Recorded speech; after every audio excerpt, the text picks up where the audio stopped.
সারা বাংলাদেশে আমার সম্পর্ক, সারা বাংলাদেশে আমার যোগাযোগ, কিন্তু ঢাকা মহানগর দক্ষিণের ক্ষেত্রে যেহেতু প্রত্যেকটি আন্দোলন সংগ্রামে আমার ঢাকা মহানগর দক্ষিণের সাথে পথ চলা ছিল সবচেয়ে বেশি, এবং ঢাকা মহানগর উত্তরও ছিল, কিন্তু দক্ষিণ যেহেতু রাজনৈতিক অঙ্গনে যেমন party office, press club, Paltan মোড়, রাজনৈতিক যে স্পটগুলা, এগুলো কিন্তু ঢাকা মহানগরের দক্ষিণের মধ্যেই পড়ে, এবং যে কারণে আন্দোলন সংগ্রামে দক্ষিণের সাথে সাক্ষাৎটাই বেশি হয়।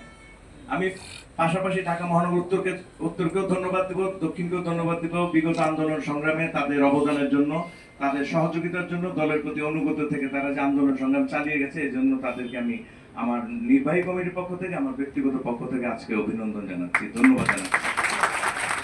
বন্ধুগণ, আপনারা জানেন আমাদের জুয়েল ভাই মানে কয়েকজন বক্তব্য বলেছেন যে জুলাই আগস্ট বিপ্লবের যে বর্ষপূর্তি সেটা পালন করার জন্য বিএনপি জাতীয় নির্বাহী কমিটি থেকে একটা জাতীয় পর্যায়ে কমিটি হয়েছে, এবং সেখানে জাসাসের প্রতিনিধি হিসেবে আমরা দুইজন অন্তর্ভুক্ত আছি, এবং সেখানে কথা হয়েছে যে 1 জুলাই থেকে মানে আমার 5 আগস্ট পর্যন্ত একদম টানা বিভিন্ন সারা বাংলাদেশে বিএনপি পক্ষ থেকে বিভিন্ন রকমের অনুষ্ঠানের আয়োজন করা হবে, এবং জাসাস সেখানে সম্পৃক্ত থাকবে। আমরা চাই যে আমাদের যে আন্দোলন সংগ্রাম, আমরা যদি মনে করি আমাদের সংগ্রাম শেষ হয়ে গেছে, সেটা কিন্তু সঠিক নয়। আমরা একটি পর্যায়ে আছি, আমরা কথা বলতে পারছি, বাসায় ঘুমোতে পারছি, যেতে পারছি, রাস্তায় চলাফেরা করতে পারছি, বাট আমাদের যে মূল সংগ্রাম ছিল গণতন্ত্র প্রতিষ্ঠা, ভোটার অধিকার মানুষের ফিরিয়ে দেওয়া, সেটা কিন্তু এখনো প্রতিষ্ঠিত হয়নি, এবং আমরা সে পথে এখনো আমাদের রাজপথে আছি, আমরা বিভিন্ন জায়গায় আছি যে আমরা একটি গণতান্ত্রিক সরকার, একটি নির্বাচনের মাধ্যমে একটি গণতান্ত্রিক সরকার প্রতিষ্ঠিত হবে যেদিন, সেদিনই বিএনপি সেই সংগ্রামের সফলতা বলেন বা সমাপ্তি বলেন হয়তো সেদিনই করবে। দেশনায়ক জনাব তারেক রহমান যে 31 দফা দিয়েছে আগামী ইলেকশনকে কেন্দ্র করে, আজকে আমাদের এই অন্তর্বর্তীকালীন সরকার অনেকে সংস্কার কিছু কথা বলছে, সংস্কার কিন্তু চলমান প্রক্রিয়া, এবং এই 31 দফা কিন্তু একটা সংস্কারের বিশাল দলিল। আজকে যদি এই 31 দফা আমরা সবাই পড়ে দেখি কি আছে এখানে, এই এমন কিছু নাই যে এখানে নাই।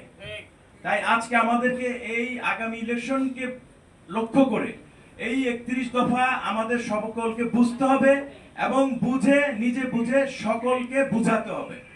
বাংলাদেশের প্রত্যেকটা মানুষের কাছে এই জিনিসটা নিয়ে যেতে হবে যে জনাব তারেক রহমান বা বিএনপি আগামী দিনে যদি ক্ষমতায় আসে দেশের জন্য কি করবে।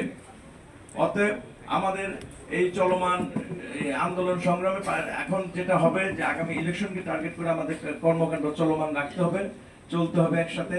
এবং এখানে একটি কথা আসছে ঐক্য, অবশ্যই ঐক্যের কোনো বিকল্প নাই রাজনীতিতে আমাদের সকলে, এবং এখন বিশেষ করে এই পর্যায়ে এসে আজকে বিএনপি বলেন, বিএনপি প্রত্যেকটা অঙ্গ সংগঠন বলেন, আমাদের ঐক্যবদ্ধভাবে একভাবে চলতে হবে।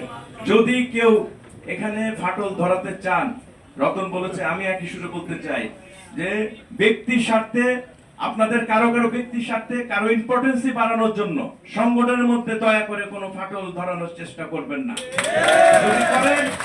যদি করেন আপনারা চিহ্নিত হবেন, এবং আপনাকে কিন্তু রাজনৈতিকভাবে মানুষ এই ধিক্কার জানাবে যদি সেই সব কর্মকাণ্ডের জন্য। এবং আরেকটা জিনিস বলতে চাই, আজকে আপনারা বিভিন্ন থানা পর্যায়ে যে কমিটিগুলো হচ্ছে, আমি বারবার যে জিনিসটা বলি, একটা জিনিস শুধু খেয়াল করবেন, সেইখানে যাতে কোনো সুবিধাবাদী, কোনো স্বৈরাচারের দোসর যাতে আপনাদের মাঝে ঢুকে না যায়, কারণ তারা কখনোই কারো হবে না, তারা কখনোই কারো হয় না, তারা তাদের সুবিধার জন্য আসবে, আপনাদের মধ্যে ঝামেলা সৃষ্টি করে দিয়ে আবার চলে যাবে।